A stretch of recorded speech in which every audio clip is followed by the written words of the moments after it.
আসসালামু আলাইকুম প্রিয় দর্শক, অন্য মঞ্চের আলাপচারিতায় আপনাদের সকলকে স্বাগত জানাচ্ছি।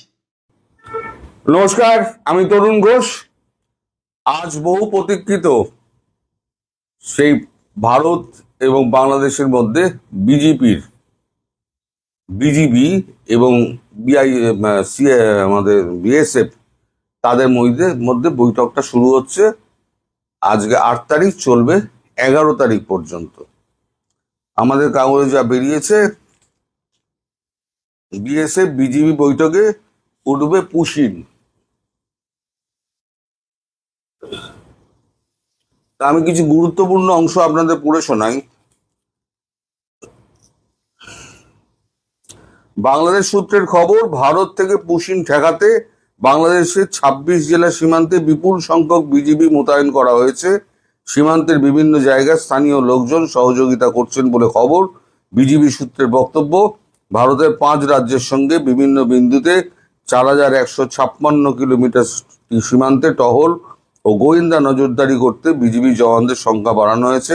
এছাড়া সাদা পোশাকে বিজিবি সদস্যরা সীমান্ত এলাকায় গোয়েন্দা নজরদারি বাড়িয়েছেন বলে খবর। বাংলাদেশের সীমান্তের অর্ধেকের বেশি 2216 কিলোমিটার সীমান্ত পশ্চিমবঙ্গের সঙ্গে রয়েছে। ভারত কিছু অংশ কাঁটাতারে বেড়া দিয়েছে, বেশিরভাগ বেড়াই দেওয়া হয়নি, অংশই অরক্ষিত। গত 9 মে মুখ্যমন্ত্রী হিসেবে শপথ নেওয়ার পর শুভেন্দু অধিকারী ঘোষণা করেছিলেন, অবৈধ বাংলাদেশি অনুপ্রবেশকারীদের আটক করে বাংলাদেশে পাঠানো হবে। অবৈধ অনুপ্রবেশকারীদের চিহ্নিত করা হচ্ছে। এই চিহ্নিতকরণের কাজ এখনো চলছে। গতকালকে আরো বোধহয় 11 জন আরো ধরা পড়েছে। তারা সম্ভবত মুর্শিদাবাদ থেকে তারা ধরা পড়েছেন।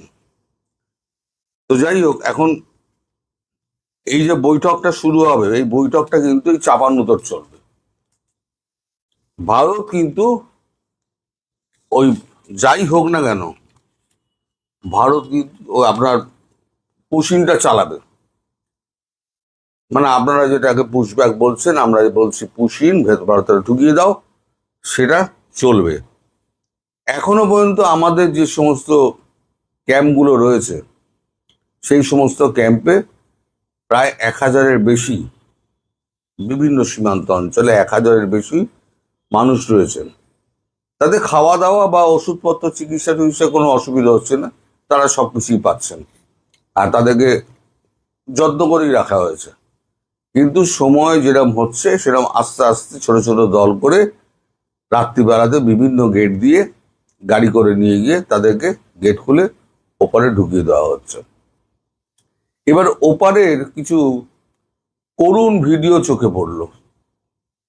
করুণ ভিডিও বলতে এইটা যে ওপারের বাংলাদেশের মানুষ নোম্যান স্ট্যান্ডে বসে আছে, অথচ বিজিবি তাদেরকে নিচ্ছে না।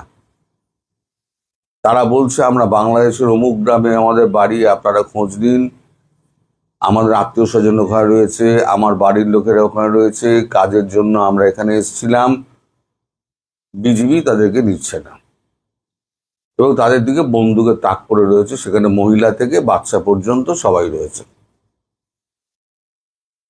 এখন এই যে আপনাদের এই যে দুমুখ নীতি, 10 লক্ষ রোহিঙ্গা আপনারা নিতে পারলেন, তাদেরকে পাসপোর্টও দিয়ে দিলেন, অথচ বাংলাদেশি নাগরিক যারা, তাদেরকে আপনারা ফেরাবেন না। অন্তত বিজিবি তো ফেরাবে না। তা এর পেছনে কাহিনীটা কি? কাহিনীটা ভেঙেছেন আমার যে commander lieutenant general AK Singh. তিনি বলেছেন যে এই যে বিজেপি যখনই পার করে না, বিজিবি প্রতি জন পিছু 1000 টাকা করে নেয়। 2016 সালে আমাদের কিরণ রিজিজু, মানব সম্পদ উন্নয়ন মন্ত্রী, সংসদে দাঁড়িয়ে 2016 সালে বলেছিলেন, আমাদের দেশে 2 কোটি বাংলাদেশি আছে। একবার সংসদে দাঁড়িয়ে বলেছিলেন, সেটা আবার ফাইলিংও আছে, যে যা বলে সেটা তো আবার লেখা হয়, সেটার ফাইলিং হয়। তো তিনি বলেছিলেন 2016 সালে, আর ঘটনা ঘটছে 2026 সাল। তাহলে গত 10 বছরে আরো যদি আপনি 1 কোটি ধরেন, তাহলে 3 কোটি আপনার এই সদস্য সংখ্যা, বাংলাদেশি অনুপ্রবেশকারী সদস্য সংখ্যা তা প্রায় 3 কোটিতে পৌঁছে যায়। এখন 3 কোটিকে ফেরাতে গেলে সময় লাগবে, কিন্তু ভারত ধীরে ধীরে ফেরাবেই। এখন এই বৈঠকে এই চাপান উত্তর চলবে। বাংলাদেশ বলবে আমরা নেব না, ভারত বলবে এই এই প্রমাণ আছে, তোমাদের ওখান থেকে এসছে, তোমাদেরকে নিতে হবে, তোমাদের দেশের নাগরিক, সমস্ত প্রমাণাদি সমস্ত তথ্য পেশ করা হবে। তখন কি হয়, এই 4 দিনের বৈঠকের পরে নির্যাস কি বেরোয়, যদি জয়েন্ট স্টেটমেন্ট হয় তাহলে পরে তখন বোঝা যাবে, আর জয়েন্ট স্টেটমেন্ট না হলে তাহলে ভারত একাই বলে দেবে, বাংলাদেশ তার নিজ গৃহে গিয়ে যা বড় বড় ভাষণ দেওয়ার ভাষণ দেবে। কিন্তু আলটিমেটলি যেটা হচ্ছে, আপনাদের দেশে এই যে পুশিন যেটা আছে, আমরা যেটা পুশিন বলছি, আপনারা পুশব্যাক বলছেন, সেটা কিন্তু অবিরাম আগামী কয়েক বছর চলবে বিভিন্ন সীমান্ত দিয়ে। এবার কত আপনারা আটকাবেন? প্রশ্ন হচ্ছে, দেশের নাগরিককে স্বীকৃতি আপনারা দেবেন না, বিদেশি রোহিঙ্গাদের আপনারা স্বীকৃতি দেবেন, এটা কোন অর্থে? তার মানে কি বাংলাদেশ ঘাট থেকে বাংলাদেশিদের মানে নাগরিকদের ঠেলে দিতে চায়? বাংলাদেশি নাগরিকরা কি বাংলাদেশের কাছে মানে বোঝা হয়ে গেছে? আমাদের কাছে তো সেই প্রশ্ন উঠছে। এদিকে এই সমস্ত ঘটনা নিয়ে না, আমাদের এখানে যে হেরে গেছে তৃণমূল, তার এখন অস্তিত্ব সংকটে। কেন এই সমস্ত ঘটনা নিয়ে আমি বলছি, তার ব্যাখ্যা আমি আসছে। কি বেরিয়েছে আজকে দেখুন, আজ মমতার অস্তিত্বের যুদ্ধ।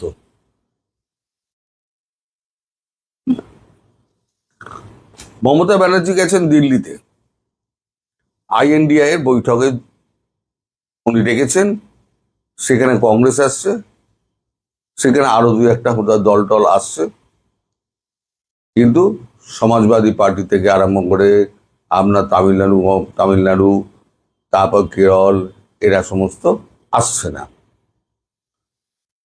তো আদৌ এই আপনার INDI বৈঠক আদৌ ফলপ্রসূ হবে কিনা সে বিষয়ে যথেষ্ট সন্দেহ আছে।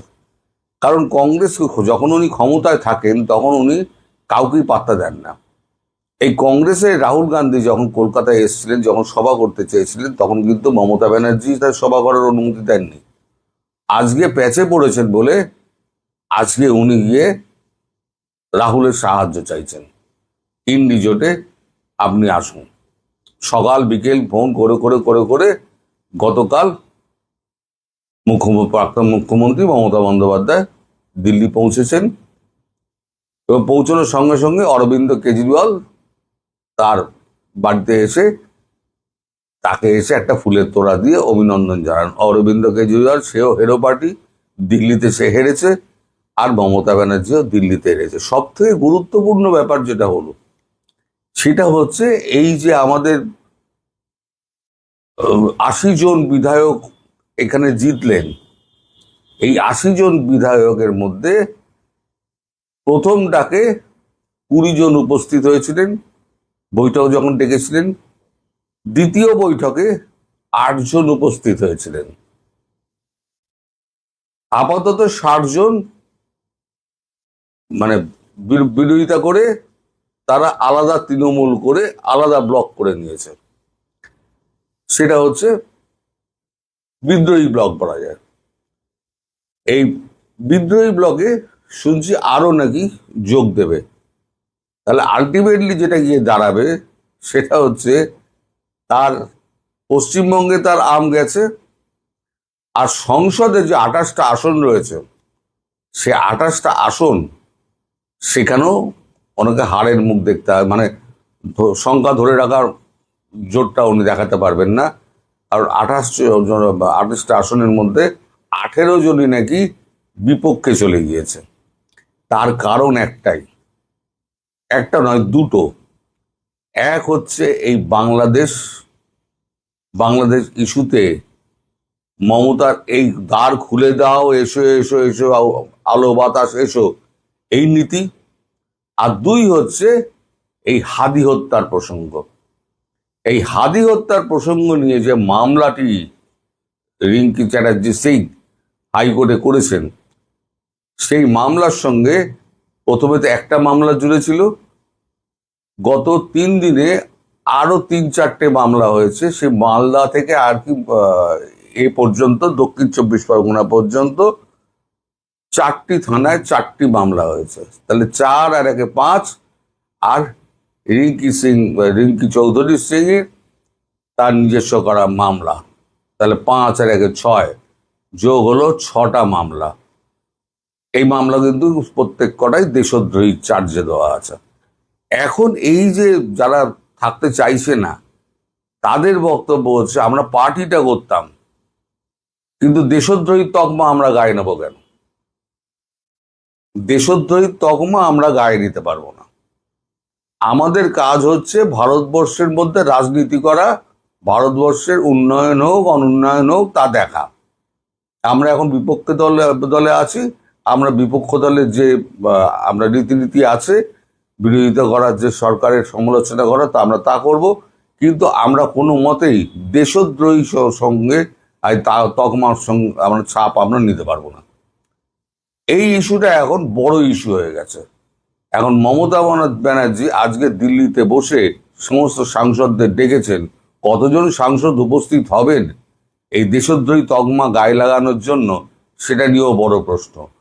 ফলে এদিকে যেমন বিজেপি, বিএসএফ এবং বিজেপি বৈঠক হচ্ছে এই পুশিন নিয়ে, তেমনি ওদিকে মমতা ব্যানার্জি তার সংকট কাটানোর জন্য অন্তত সংসদটা বাঁচুক। এ তো গেছে, বিধানসভাতে গেছে, তিনি তো এমএলএও নন, তিনি বিধানসভায় ঢোকারও টিকিট পাবেন না। এখন যে সংসদটা বাঁচে তার জন্য উনি চেষ্টা চালাচ্ছেন, কিন্তু চেষ্টা হয়তো মাঠে মারা যেতে পারে, কারণ দেশদ্রোহী তকমা কেউ গায়ে মাখবে না আর কি। তো আপনারা দেখুন, মনে হয় মমতা ব্যানার্জির অন্তিম লগ্ন, আমি যেটা বলেছিলাম, অন্তিম চলতে জানারও লোক থাকবে না, অন্তিম লগ্ন এসে গেছে। সবাই ভালো থাকবে। স্বরাষ্ট্রমন্ত্রী সালাউদ্দিন আহমেদ সীমান্ত হত্যার সংজ্ঞা বদলে দিয়েছেন। তিনি বলেছেন যে ভারতের সীমানার মধ্যে ভারত কাকে মারলো না মারলো সেটা আসলে সীমান্ত হত্যা নয়। যেমন বাংলাদেশের সীমানার মধ্যে বাংলাদেশ কাকে মারবে বা না মারবে সেটাও সীমান্ত হত্যা নয়।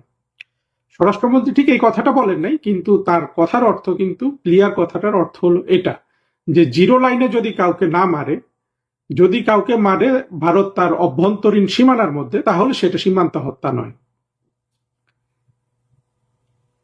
একদিক থেকে স্বরাষ্ট্রমন্ত্রী সঠিক বলেছেন, আরেক দিক থেকে হলো স্বরাষ্ট্রমন্ত্রী, বিএনপি এবং বাংলাদেশের স্বাধীনতা বিরোধীরা এই জিনিসটা কিন্তু এত বছর এভাবে বলেন নাই। আর আমাদের মুক্তিযুদ্ধের পক্ষের শক্তি কিন্তু আমরা এত সুন্দর একটা কথা আগে বলতে পারিনি।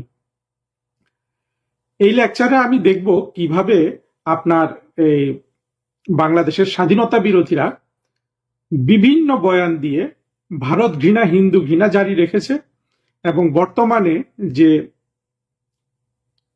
সরকার চালাচ্ছে, তার আগে ইউনূসের যে সরকার ছিল, তার আগে যে জঙ্গি উত্থান ছিল, এরা সবাই কিন্তু এমন ব্যবহার করছে এবং এদের নানান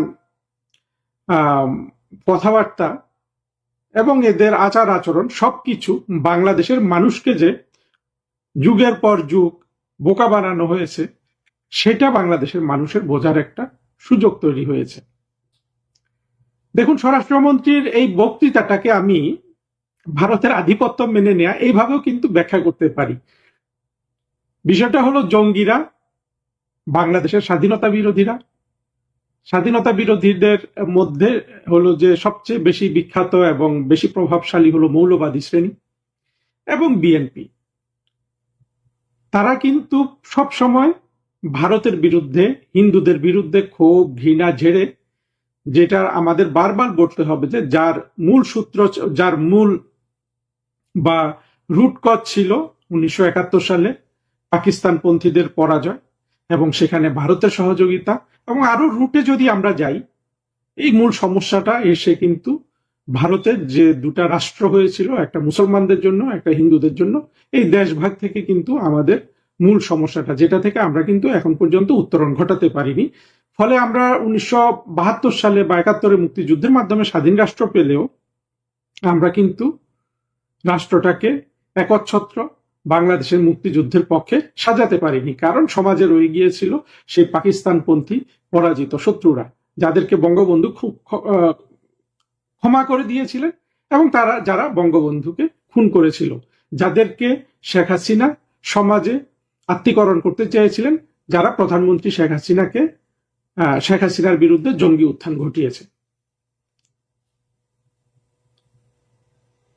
এটা যদি আমরা পুরো জিনিসটা বিচার বিবেচনা করে দেখি যে আওয়ামী লীগ সরকারের বিরুদ্ধে যত ধরনের মিথ্যা প্রপাগান্ডা হয়েছিল 2024 সাল পর্যন্ত, তার মধ্যে তিনটা জিনিস ছিল, এখনো আছে, যে আওয়ামী লীগের সরকারে দুর্নীতি ছিল, আওয়ামী লীগ সরকার মানবাধিকার লঙ্ঘন করেছে, আওয়ামী লীগ সরকার বাংলাদেশকে ভারতের কাছে বিক্রি করে দিয়েছে, অর্থাৎ ভারতের আধিপত্যে থাকে আওয়ামী লীগ সরকার, ভারতের প্রোটেকশন।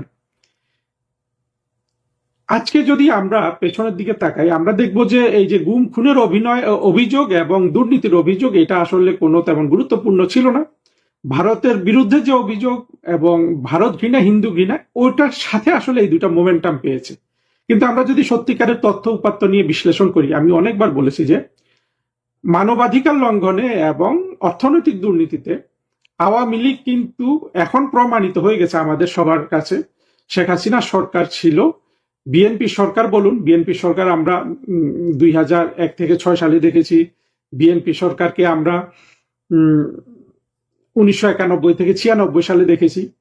দুর্নীতিতে আসলে বিএনপির সরকারগুলোর সাথে আওয়ামী লীগ পারবে না, যদিও বিএনপির বর্তমান সরকারের বিরুদ্ধে দুর্নীতির অভিযোগ এখনো উঠেনি, কারণ সরকার খুবই নতুন, কিন্তু প্রচুর চাঁদাবাজির অভিযোগ তো আছে তাদের বিরুদ্ধে গত 2 বছর ধরে, যেটা আবার দুর্নীতিরই নামান্তর। আর জঙ্গি স্বাধীনতা বিরোধীরা কি রকম দুর্নীতি করতে পারে একটা দেশের মধ্যে, এটা কিন্তু ইউনূসের সময় প্রমাণিত হয়ে গেছে। আমরা দেখেন, এই যে ছোট ছোট জঙ্গি, অল্প বয়সী জঙ্গিরা 10 কোটি 15 কোটি টাকা জেলা প্রশাসন থেকে নিয়ে গেছে, নিয়ে গিয়ে হয়তো 2-4 লাখ টাকা খরচ করেছে, বাকি টাকাটা মেরে দিয়েছে।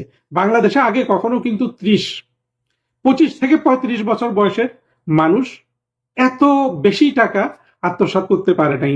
এই যেটা হাসনাত, সার্জিস, নাহিদ, আসিফ ভুঁইয়া এবং এদের সব সাঙ্গপাঙ্গ যারা আছে তারা করেছে, এবং যেভাবে তারা, এমনকি এত অল্প পয়সা আগে কখনো বিদেশে অর্থ পাচারের অভিজ্ঞতাও কিন্তু বাংলাদেশে কারো ছিল না, যেটাই আত্মঘাতী জঙ্গিগুলা করেছে।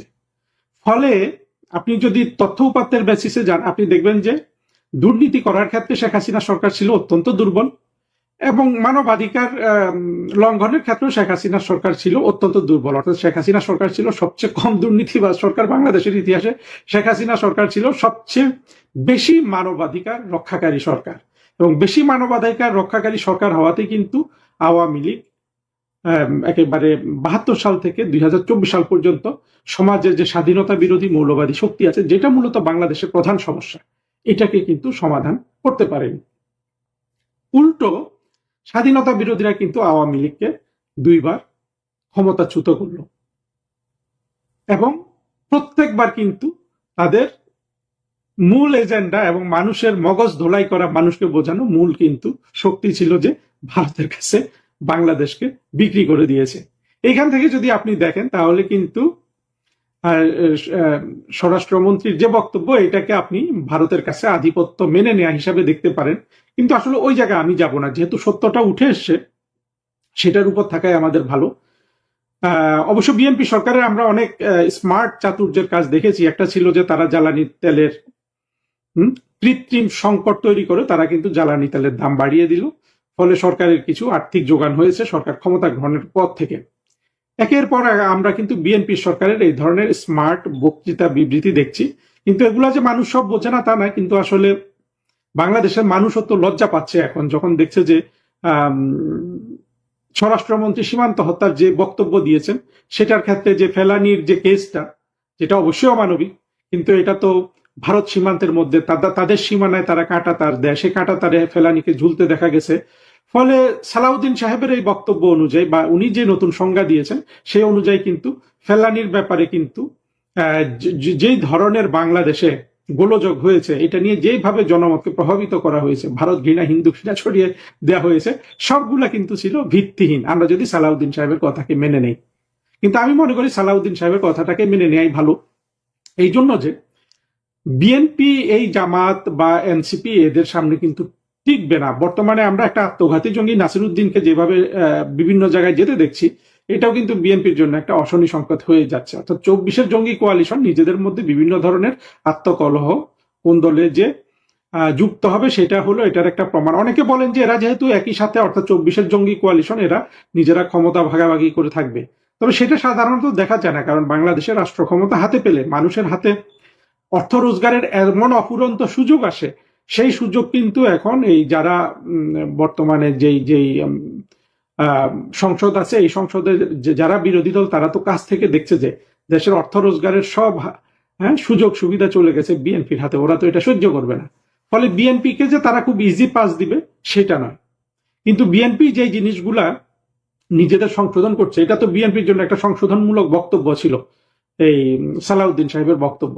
সেগুলোতে আমাদের ভালোভাবে আমরা এগুলো যেন বাংলাদেশের মানুষকে বুঝাই যে দেখেন, এই জঙ্গি স্বাধীনতা বিরোধী বাংলাদেশকে পেছনের দিকে টেনে নেওয়ার যে শক্তিগুলো, এরা যে ভারত বিরোধিতা, আওয়ামী লীগের বিরুদ্ধে যে ভারত ঘৃণা এবং ভারতের আধিপত্যের যে অপপ্রচার চালাতো, এটা কিন্তু মূলত ভারত ঘৃণা প্রসূত, হিন্দু ঘৃণা প্রসূত, যেই ঘৃণা পৃথিবীর আর কোথাও কিন্তু দেখা যায় না।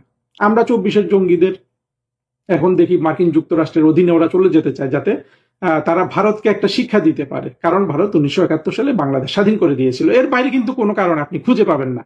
কিন্তু সারা পৃথিবীতে এই ভারত উপমহাদেশের, বিশেষ করে বাংলাদেশের জঙ্গিদের বাইরে যত ইসলামিক জঙ্গি সন্ত্রাসী আছে, তাদের কিন্তু 1 নম্বর শত্রু কিন্তু মার্কিন যুক্তরাষ্ট্র।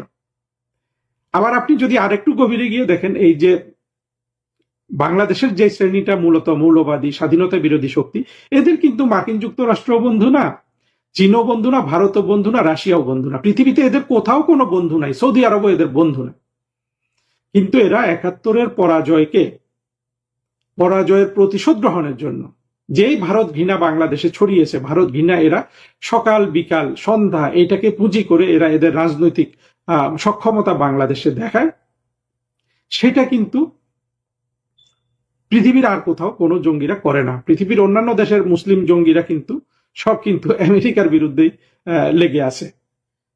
ফলে এটা একটা অদ্ভুত সিচুয়েশন বাংলাদেশে, যে 71-এর পরাজয়ের প্রতিশোধ নেওয়ার জন্য মিথ্যা বানোয়ার সব ধরনের বয়ান তৈরি করা ভারতের বিরুদ্ধে, এবং ধর্মকে যেহেতু সহজে ব্যবহার করা যায় সেটা করে এই স্বাধীনতা বিরোধীরা মাঝে মাঝেই বারবার এবং সাফল্যের সাথে কিন্তু এগুলা ব্যবহার করে আমাদের মুক্তিযুদ্ধের মূল ধারাকে পরাজিত করে।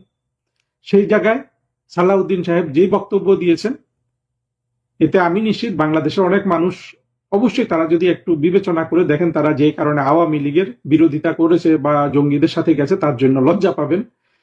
এবং মূল জিনিস হলো যে এই ভারত ঘৃণাটা বাংলাদেশ থেকে তোলা উচিত। ভবিষ্যতে আওয়ামী লীগের সরকার ক্ষমতায় আসলে আমরা কিন্তু এগুলা পরিপূর্ণভাবে ব্যবহার করব। আমরা বাংলাদেশের মানুষকে ওইটাই বারবার জিজ্ঞেস করব যে সালাউদ্দিন সাহেব যখন সীমান্ত হত্যার কিন্তু সংজ্ঞা দিলেন, সেটা তো আপনারা মেনে নিয়েছেন। আওয়ামী লীগের সময় যদি এইভাবে সীমান্ত হত্যার সংজ্ঞা দেওয়া হতো, সবাই রাস্তায় নেমে আসতো না? যারা 24-এর জঙ্গি আন্দোলনে সমর্থন দিয়েছিল, যেসব সুশীল বাটপার বদমাশ শ্রেণী, সলিমুল্লাহ, ফরহাদ মজহার থেকে শুরু করে কার নাম আপনি নিবেন, সবগুলাই তো 24-এর জঙ্গি আন্দোলনে গিয়েছে। ওরা বিভিন্ন ধরনের আপনার বাণী দিত না? আছে, কিন্তু সালাউদ্দিন সাহেবের বিরুদ্ধে কোনো বাণী কেউ দিবে না। এর কারণ হলো একটা অংশের মুখ সালাউদ্দিন সাহেব এমনি বন্ধ করে দিয়েছেন, কারণ হলো সালাউদ্দিন সাহেবরা তো তাদেরই প্রতিনিধিত্ব করেন। আর একটা হলো যে এখন তারা বাণীটা দিবে কার বিরুদ্ধে?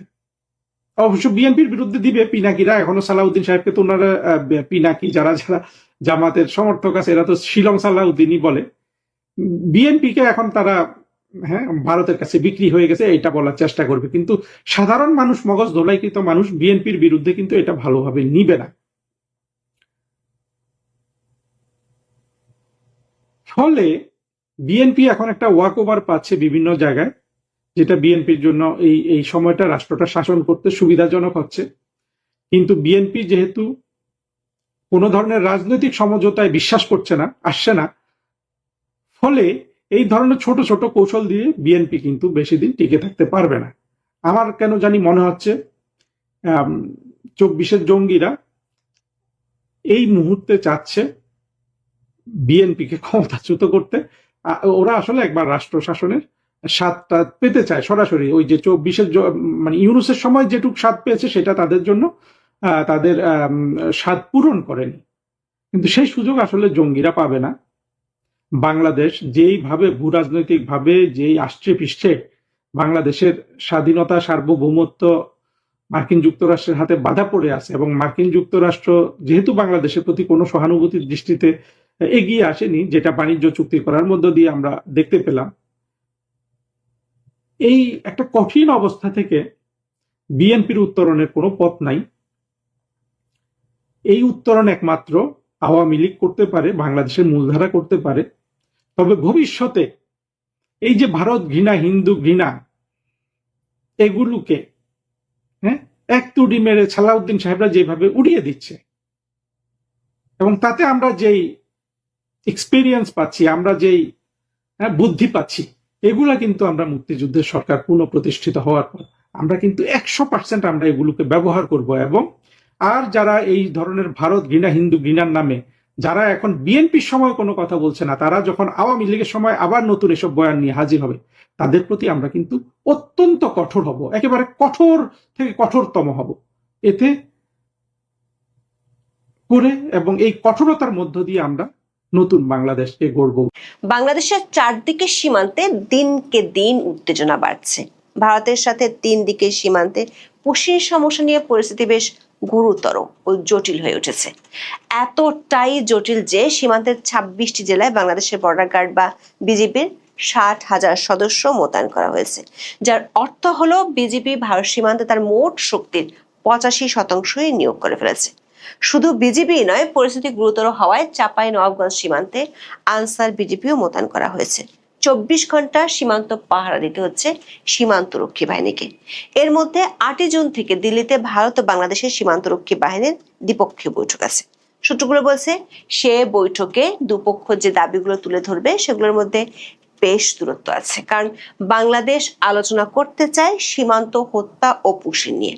অন্যদিকে ভারত বলছে 2860 জনের নাগরিকত্ব যাচাইয়ের জন্য যে তালিকা 5 বছর ধরে বাংলাদেশ সরকার ফেলে রেখেছে সেটির আগে শুরু হোক। ফলে বিজিবি বিএসএফ এর বৈঠকে খুব বেশি আশার আলো দেখছে না সংশ্লিষ্টরা।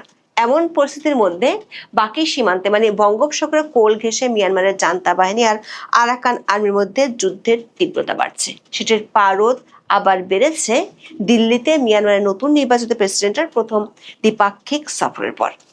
মিয়ানমার সীমান্তে বিজিবির সংখ্যা কমে যাওয়ায় বিচ্ছিন্নতাবাদী কুকিচিনদের আবারও মাথা চাড়া দিয়ে ওঠার আশঙ্কা বাড়ছে। ফলে প্রশ্ন উঠছে, একদিকে ভারতের সীমান্তগুলোতে পুশিং নিয়ে উত্তেজনা, আর একদিকে মিয়ানমার সীমান্তে বিচ্ছিন্নতাবাদীদের আনাগোনা। তার মধ্যে ভারতের সাথে মিয়ানমারের নতুন কৌশলগত অংশীদারিত্ব বাংলাদেশের জন্য কোন নতুন আশঙ্কার জন্ম দিচ্ছে? বাংলাদেশের পশ্চিম, উত্তর এবং পূর্ব এই 3 দিকের একটা বড় অংশ জুড়ে রয়েছে ভারতের সীমান্ত। আর দেশটির দক্ষিণ পূর্ব কোণে রয়েছে আর এক প্রতিবেশী দেশ মিয়ানমার বা বার্মার সীমান্ত। বাংলাদেশের ঠিক দক্ষিণ দিকে কোনো স্থল সীমান্ত নেই, সেখানে আছে বিশাল বঙ্গোপসাগর। দেখা যাচ্ছে বাংলাদেশের সব দিকে সীমান্তেই এখন নানা ইস্যুতে উত্তেজনা বাড়ছে।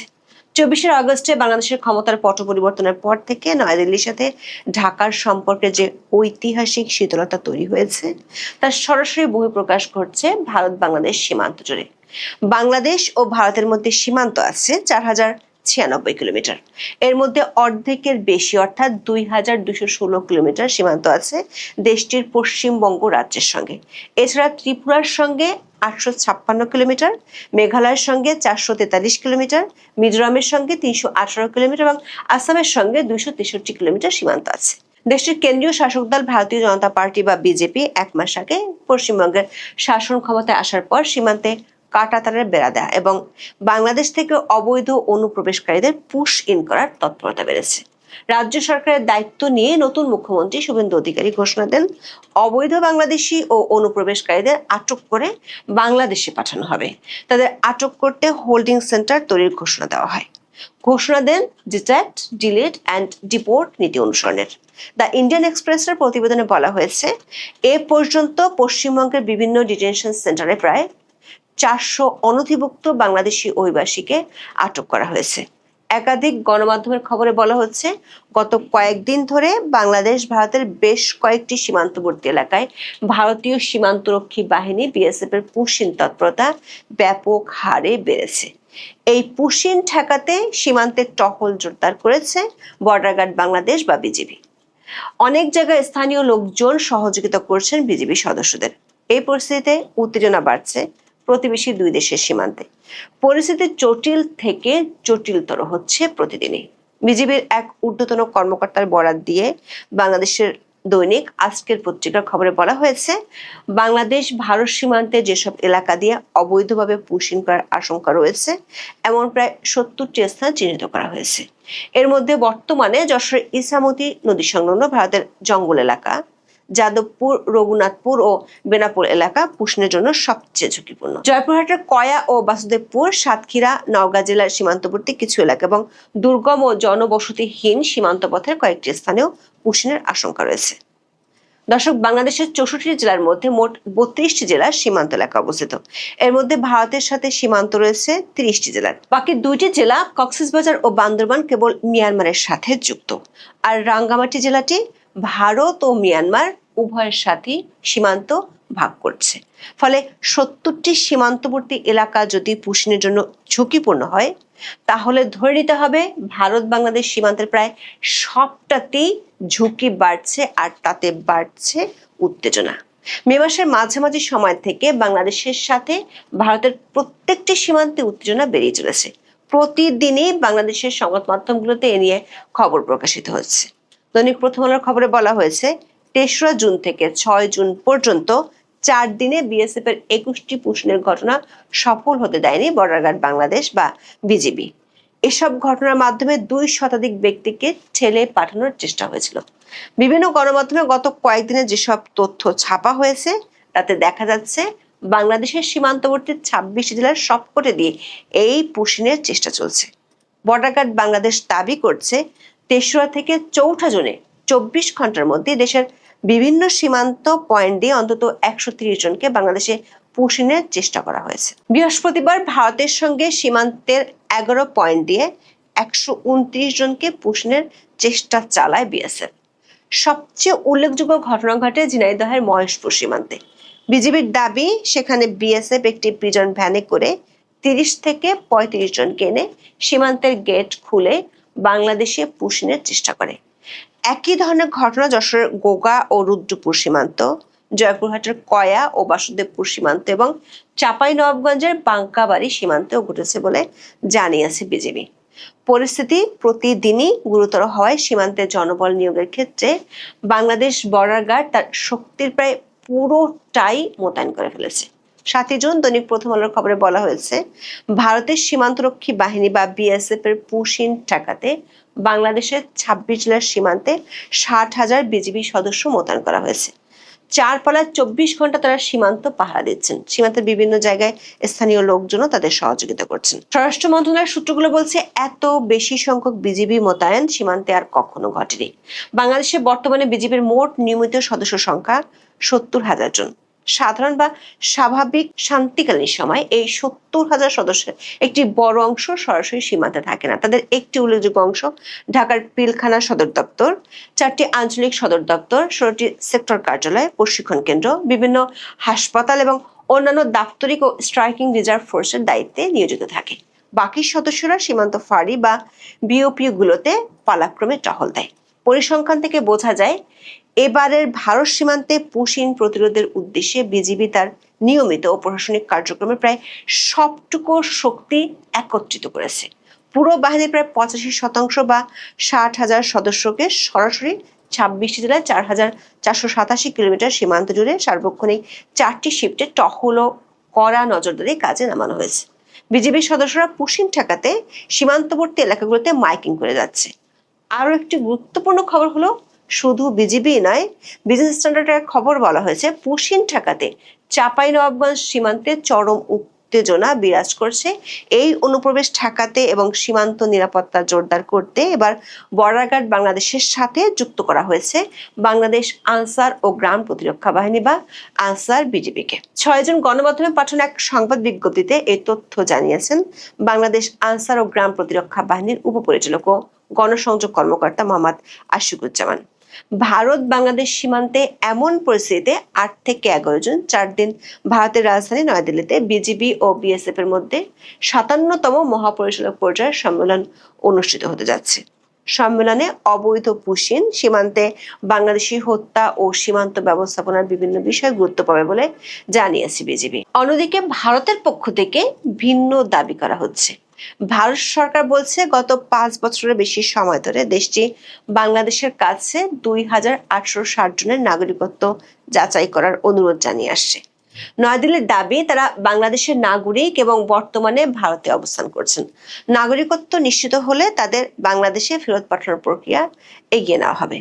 ভারতীয় সংবাদ মাধ্যম ইন্ডিয়ান এক্সপ্রেসের খবরে বলা হয়েছে, বাংলাদেশ সংলগ্ন পশ্চিমবঙ্গ ও আসামে অবৈধ অভিবাসীদের বিরুদ্ধে অভিযান জোরদার হওয়ার প্রেক্ষাপটে বিষয়টি নতুন করে গুরুত্ব পেয়েছে।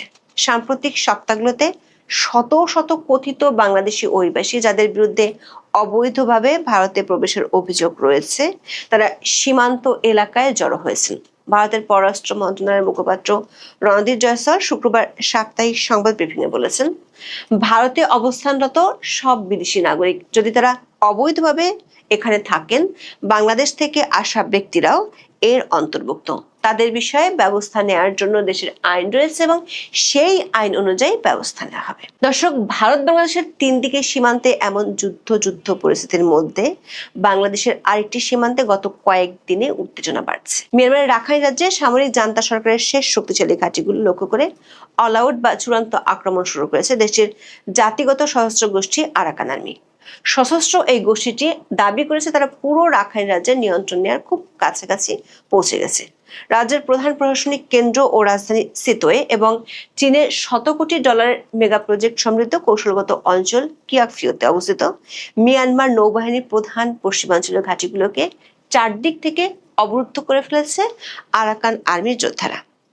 ইরাবতী সহ মিয়ানমারের একাধিক সংবাদ মাধ্যমের খবরে বলা হয়েছে, বঙ্গোপসাগর এবং কালাদান নদীর অববাহিকায় অবস্থান নেওয়া জান্তা নৌবাহিনীর যুদ্ধজাহাজ এবং আরাকান আর্মি গোলন্দাজ বাহিনীর মধ্যে গত 2 সপ্তাহের বেশি সময় ধরে তীব্র গোলাগুলি চলছে।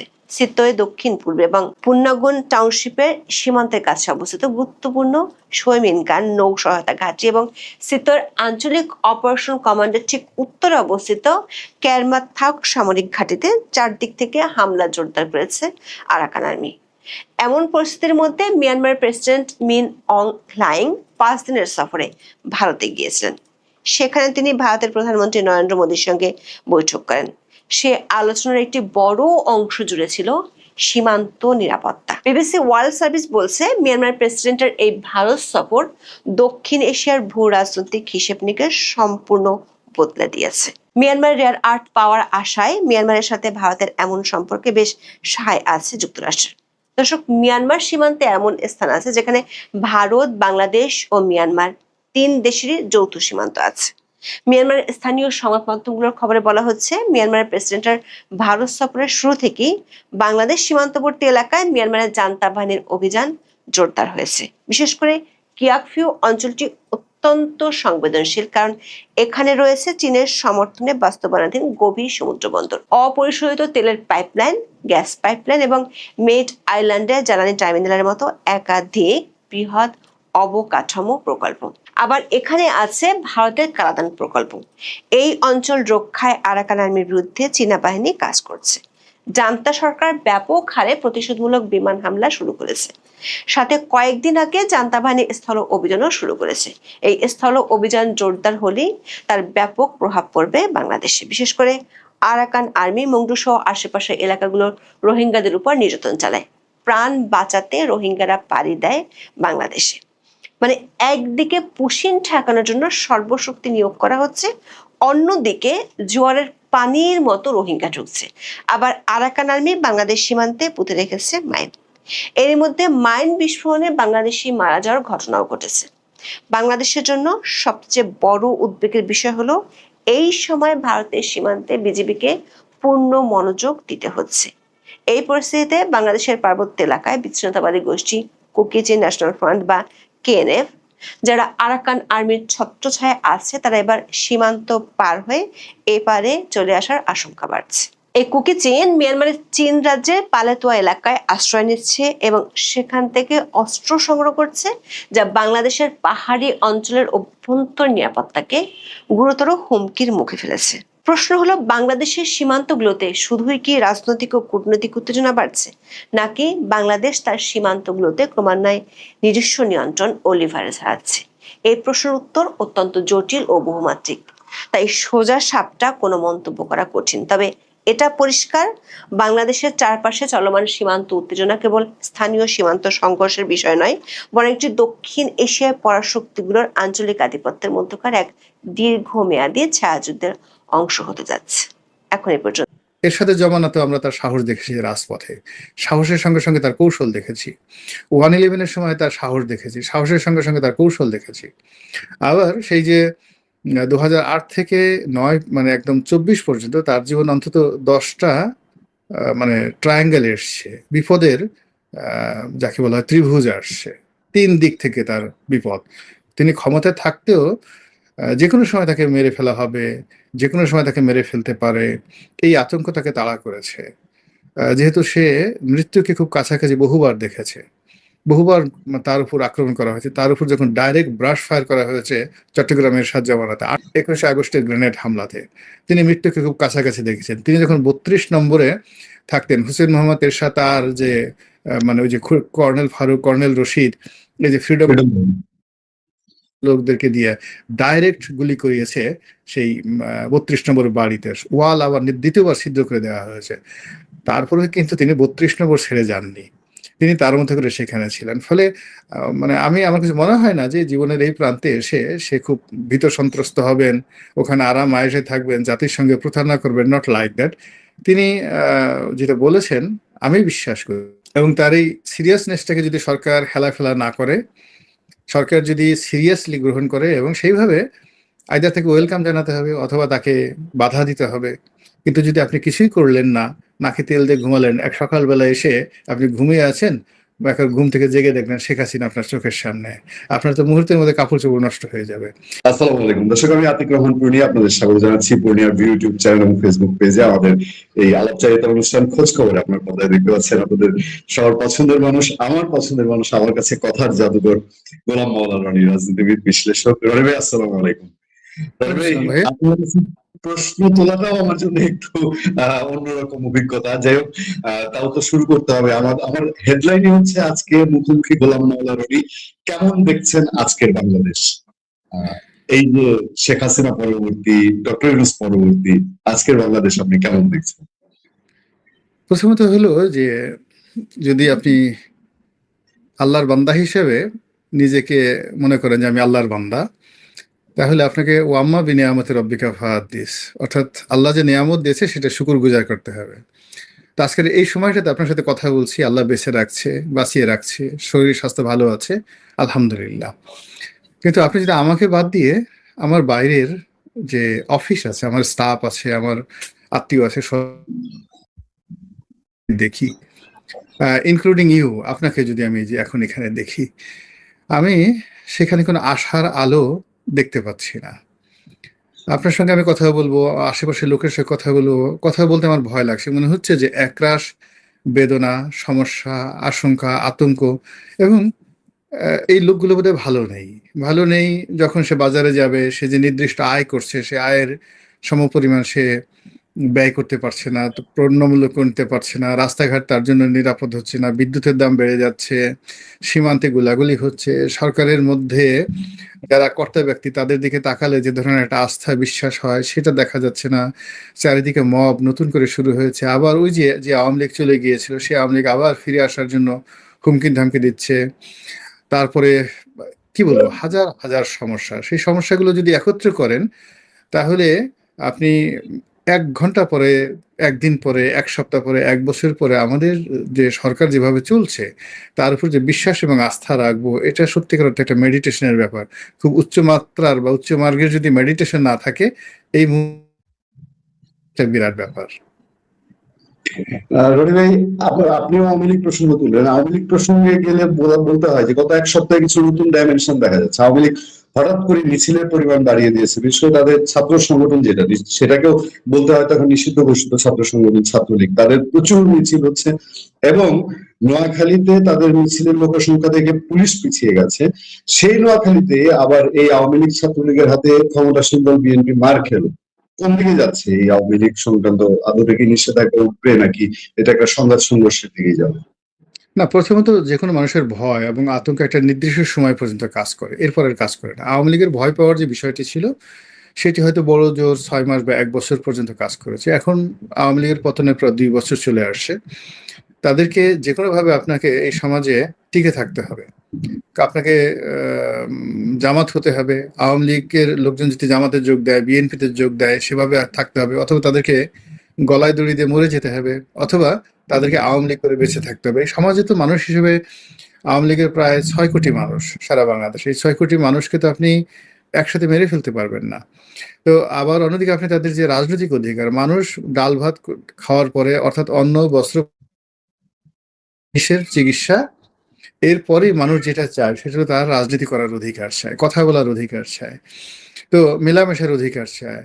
তো সেই জায়গাটাতে তাদের 6 কোটি মানুষের যে পুঞ্জীভূত প্রেম ভালোবাসা একটা দলকে কেন্দ্র করে, তাদের যে বিশ্বাস, তাদের যে অদম্য আকাঙ্ক্ষা, এটাকে তো রাষ্ট্রকে ধারণ করতে হবে। রাষ্ট্রকে ধারণ করতে হবে, সে ধারণ করার জন্য আপনি কিভাবে করতে পারবেন? তাদেরকে স্পেস করে দিতে হবে। সেই স্পেসটা তাদের নিজের রাজনীতি করার ক্ষেত্রে হোক, তাদেরকে ভিন্ন রাজনীতিতে প্রতিষ্ঠিত করা হোক, সামহাও তাদের সেই 6 কোটি মানুষের রাজনৈতিক আকাঙ্ক্ষা সেটাকে অবদমিত করে রাখা যাবে না।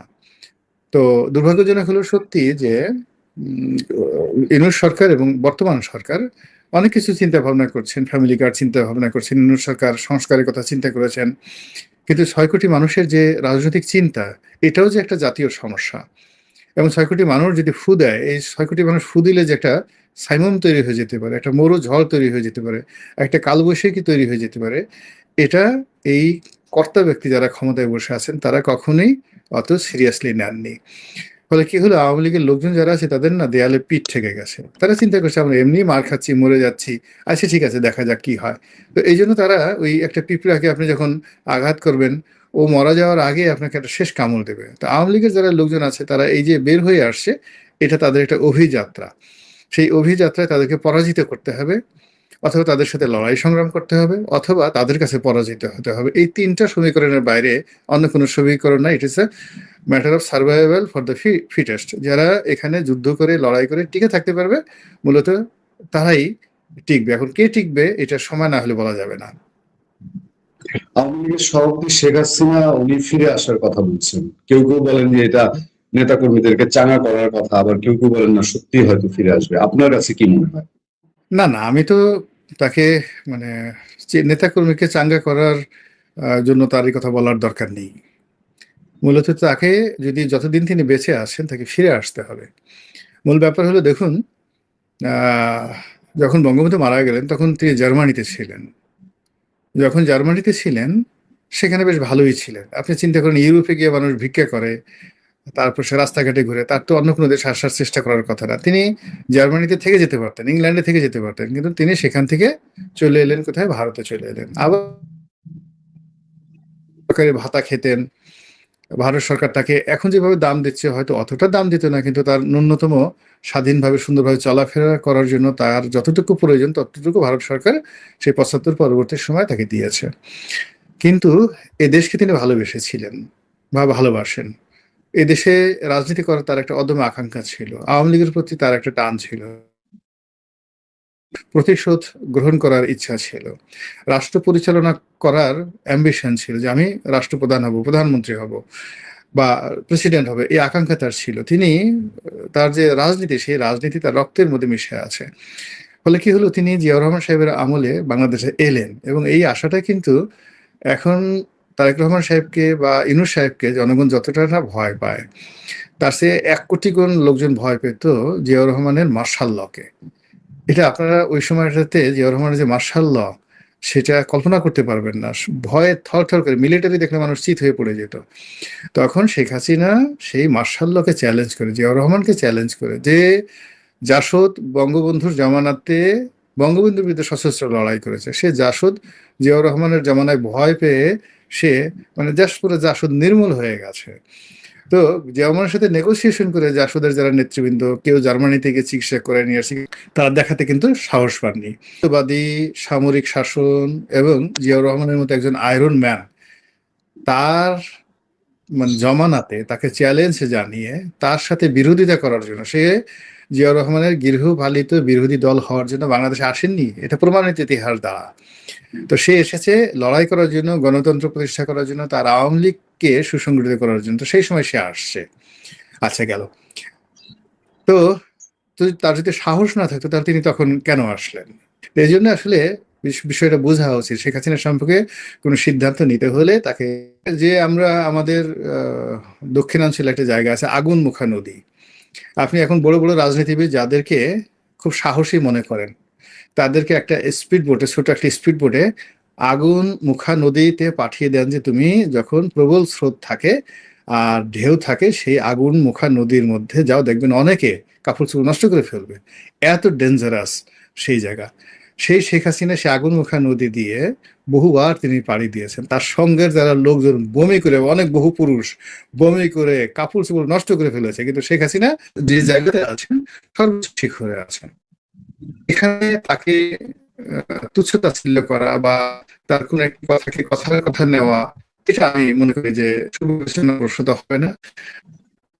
আচ্ছা, রবি, আমি আর দুইটা ছোট ছোট সাবজেক্ট আজকে আলোচনা শেষ দিকে চলে যাব।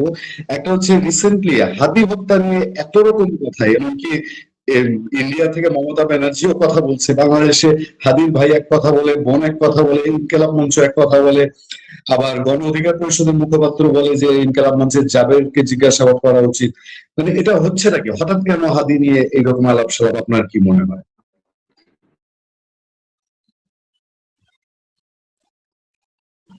বুঝতে পারিনি যে এখানে এরকম একটা নির্বাচনের সময় এত একটা হত্যাকাণ্ড ঘটলো কেন। তিনি রাজনীতিতে তেমন কোনো গুরুত্বপূর্ণ ব্যক্তি ছিলেন না, এবং একজন প্রার্থী যেভাবে তিনি প্রচারণা চালাচ্ছিলেন, আমাদের কাছে মনে হতো বড় জোর 5-10 হাজার ভোট হয়তো তিনি পেতে পারতেন। তো সেখানে তাকে হত্যাকাণ্ড ঘটানো হলো এবং দায়ী করা হলো বিএনপিকে এবং মির্জা আব্বাসকে। কিন্তু পরবর্তীতে এই ঘটনা নিয়ে যে নাটকগুলো তৈরি করা হলো এবং যে পরিবেশ পরিস্থিতি তৈরি করা হলো, তখন আমরা বুঝতে পারলাম যে এই হত্যাকাণ্ডের পিছনে একটা বিরাট চেইন কাজ করছে এবং একটা পরিবেশ পরিস্থিতি, অর্থাৎ দীর্ঘকালীন ডক্টর মোহাম্মদ ইউনূস ক্ষমতায় থাকবেন এবং হাতি হত্যাকাণ্ডকে তিনি একটা ইনস্ট্রুমেন্ট হিসেবে ব্যবহার করতে পারেন, এই সন্দেহ তখন অনেকের মনে ডানা বেঁধেছিল। এখন মমতা ব্যানার্জির কথায় যেটা বোঝা যাচ্ছে যে হাদি হত্যাকাণ্ডের সঙ্গে আমেরিকা জড়িত, ভারত জড়িত, বাংলাদেশের অনেক রাজনীতিবিদ জড়িত, অনেক রথী মহারথী জড়িত, এবং এটার মূল কারণটাই ছিল বর্তমান যে বিএনপি সরকার ক্ষমতায় আসবে বা এই যে একটা সুন্দর একটা সুষ্ঠু নির্বাচন হবে, একটা গণতান্ত্রিক যে ধারা অব্যাহত থাকবে, এটাকে রুখে দেওয়ার জন্য এরকম একটা ঘটনা ঘটেছিল। এই গেল এক দৃষ্টিতে। আর যদি আপনি এর বাইরে যান, সেটা হলো আসলে হাদি তো কি করেছে, সে একটু গালাগালি করতো, আর কিছু না, তো একটু গালাগালি করতো, একটু উগ্র ভাষায় কথাবার্তা বলতো, কিন্তু হত্যাকাণ্ডের মতো কোনো ঘটনা তো তার জীবনে নেই। তার মতো একটা মানুষকে, বলতে গেলে নিরপরাধ একজন মানুষকে এইভাবে নির্মমভাবে খুন করা হয়েছে, তো আল্লাহর একটা গজব নাজির হওয়ার মতো অবস্থা। ফলে এই তারই হত্যাকাণ্ড প্রকৃতি, রাজনীতি, বাংলাদেশের মাটি, মানুষ কোনো কিছু আসলে এটা অ্যাবজর্ব করতে পারছে না, তো ধারণ করতে পারছে না, এটা উদ্গৃহীত হয়ে যাচ্ছে বা উদ্গ্রীয়ণ হয়ে যাচ্ছে মতো। এবং আমার কাছে যেটা মনে হচ্ছে, মমতা ব্যানার্জি যেটা বলেছেন ওটা ওখানে থেমে থাকবে না, এটা আরো সামনে যাবে এবং এর জন্য বহু পক্ষকে দায় শোধ করতে হবে, দেনা শোধ করতে হবে। এবং অনেকে যদি আগামীতে কেবলমাত্র এই হাদিক হত্যাকাণ্ডের জন্য ফাঁসির কাষ্ঠের আসামি হন, আমি অন্তত অবাক হব না। এবং আমার বিশ্বাস যে আল্লাহ যদি আমাকে জীবিত রাখে, খুব বেশি সময় লাগবে না, খুব অল্প সময়ের মধ্যে আপনি দেখতে পাবেন এই হত্যাকাণ্ডের যারা ভিলেন ছিল তাদের আদি এবং আসল রূপ। এবং আশ্চর্য ব্যাপার হলো তারা পালাতে পারবেন না, তাদের সবাইকে বিচারের আওতায় আসতে হবে। এবং এটা প্রকৃতি জানান দিচ্ছে, নেচার ইটসেলফ। কখনো কখনো কোনো অপরাধ এত নিষ্ঠুর একটা হত্যাকাণ্ড যেটা কিন্তু প্রকৃতি সহ্য করতে পারেনি। ফলে এই বাংলাদেশে অনেক ধর্ষণ হয়, অনেক হত্যাকাণ্ড হয়, কিন্তু এত দ্রুত বিচার হয় না। কিন্তু এই শিশু রামেশাকে যেভাবে ধর্ষণ করা হয়েছে, যেভাবে তাকে হত্যা করা হয়েছে, এইরকম নির্মম ঘটনা আমাদের বাংলাদেশে ইতিপূর্বে কখনো ঘটেনি। কোনো আদি যুগে, এমনকি 1971 সনে এরকম নির্মম ঘটনা ঘটেনি। ফলে কি হলো, প্রকৃতি সহ্য করতে পারেনি, প্রকৃতি অপরাধীদেরকে ধরে ফেলেছে। আর এখানে ধরেন আইন শৃঙ্খলা রক্ষাকারী বাহিনী, প্রধানমন্ত্রী বা অন্যান্য যারা আছে, এরা ন্যাচারালি এর সঙ্গে কমপ্লাই করেছে। ফলে still, if you trust in God, believe in Islam, আপনি যদি ধর্ম কোনো বিশ্বাস করেন, তাহলে আপনি মনে করবেন যে অনেক কিছুই আপনি আসলে করতে পারবেন না, দেয়ার আর সামথিং, এখানে একটা বাধা আছে। তো সেক্ষেত্রে এই যে হাদির হত্যাকাণ্ড, এটা তো আল্লাহ দেখেছেন কে হত্যা করেছে, কেন করেছে, কি কারণে করেছে। এই জমিনে যদি এরকম একটা নির্মম নৃশংস হত্যাকাণ্ডের বিচার না হয়, আবার সেই হত্যাকাণ্ড আপনি মারলেন, মেরে আবার আপনি নাটক করলেন, আপনি কাঁদলেন, আপনি অভিনয় করলেন, এত কিছু করলেন, মুনাফিকের একটা সময় মানে সীমা পরিসীমা আছে। তো যার জন্য এই বিচারটা প্রকৃতির জন্য অনিবার্য হয়ে পড়েছে এবং এটা হবে ইনশাল্লাহ। রবি, সবশেষ আর দুইটা প্রশ্ন একসাথেই করে দিই, আপনি যতটুকু সংক্ষিপ্ত সময় শেষ করেন। সেটা হলো, এই যে দল বেঁধে সাবেক তত্ত্বাবধায়ক সরকারের, ইউনূস সরকারের 5 উপদেষ্টা সবাই বলে কিচেন ক্যাবিনেট ছিল, আমি ছিলাম না সেই ক্যাবিনেটে, এইটার মর্মার্থটা কি? আর বিদ্যুৎ কি বর্তমান এই যে বিএনপি সরকারের জন্য একটা কুফা নাকি? কারণ গত সরকারের সময়ও যখন 4 দলীয় জোট সরকার, তখনও বিদ্যুৎ ভোগাইছে এবং তারেক রহমান সাহেবের উপরে বিদ্যুৎ নানান অভিযোগ। তো এবারও আসার পর থেকে মানুষ বিদ্যুতের জন্য ত্রাহি অবস্থা, এটা কি কুফা লেগে গেল বিএনপির জন্য? সব এই দিকে আচ্ছা, একটা শুভ দেশ। আমি একটা বলি শুনুন। মানে বিএনপির দুটো জমানা, অর্থাৎ জিয়াউর রহমানের জমানা এবং 1991 সালে বেগম জিয়ার জমানা, এই দুটো জমানা ওয়ান অফ দ্য ফাইনেস্ট সময়। এবং আপনি দেখবেন প্রকৃতি বিএনপিকে সহযোগিতা করেছিল। তখন ঝড় বৃষ্টি, বিএনপির যে সময় কুফা ছিল 2001 থেকে 2006 পর্যন্ত, তখন আসলে এই যে চাঁদাবাজি, দুর্নীতি, অনিয়ম, এই বাংলাদেশে এখন যা কিছু মন্দ, তাদের অনেক কিছু কিন্তু ওই সময়টাতে শুরু হয়েছিল। ফলে এই কুফা যদি বলেন, তাহলে আপনি মনে করবেন যে এই সরকারের মধ্যে অনেক লোক আছে যাদের চিন্তা ভালো না, দেয়ার ব্যাড থিঙ্কিং, যাদের আমল ভালো না, একিন ভালো না, এবং যারা এই অনেক কিছু করতেছে। ফলে এমন কিছু সমস্যা বিএনপির সামনে আসবে যদি তাদের চরিত্র খারাপ হয়, যদি তাদের মনের মধ্যে কোনো ভালো চিন্তা না থাকে, যদি তারা মানে এই দেশ এবং দেশের মানুষকে ভালোবেসে নিজেদেরকে সংযত করতে না পারেন, তাহলে একটার পর একটা সমস্যা আসতে থাকবে এবং নিজেদের ভারী তারা নিজেরা পড়ে যাবে। তো এই জন্য আমি মনে করবো যে সরকারের যারা কর্তা ব্যক্তি বহুকাল পরে, 17 বছর পরে ক্ষমতা পেয়েছেন, তাদের অবশ্যই সতর্ক হওয়া উচিত এবং খেয়াল করা উচিত যে আল্লাহ কিন্তু সবাইকে কাউকে কাউকে ছেড়ে দেয়, কিন্তু ছাড় দেয় না কাউকেই। তো এখানে কোনো অন্যায় করে পার পাওয়া যাবে না, this is one. Second thing, যেই জিনিসটা আপনি বললেন যে এই যে বিদ্যুতের যে সমস্যা, এখন আমাদের দেশে এই বিদ্যুতের সমস্যাগুলো অনেক আছে। এগুলো তো ধারাবাহিকভাবে এখানে সেই যাকে বলা হয় আওয়ামী লীগ জামানাতে দুর্নীতি, অনিয়ম, তারপরে ক্যাপাসিটি চার্জ, প্রয়োজনের অতিরিক্ত যেগুলো আমরা ব্যবহার করতে পারছি না, অথচ ব্যাংক ঋণ দিচ্ছি, এই পুরো জিনিসগুলো তো আওয়ামী লীগ জামানাতে হয়েছে, এটা অস্বীকার করার উপায় নেই। এবং এইটা ইউনূস সরকারকেও বহন করতে হচ্ছে, বর্তমান সরকারকেও বহন করতে হচ্ছে। আবার এই দুর্নীতির উপর যদি আবার বর্তমান সরকারের যদি কোনো নতুন অলিগার শ্রেণী আবার নতুন করে লোড স্থাপন করে, তাহলে তো এই জাতিটা বহন করতে পারবে না। এটা হলো ঘটনা। আর আরেকটা যেটা প্রশ্ন, যেটা শেষ করবো আমার বক্তব্য, আপনি ডক্টর মোহাম্মদ ইউনূসের কিচেন ক্যাবিনেট সম্পর্কে বলছেন।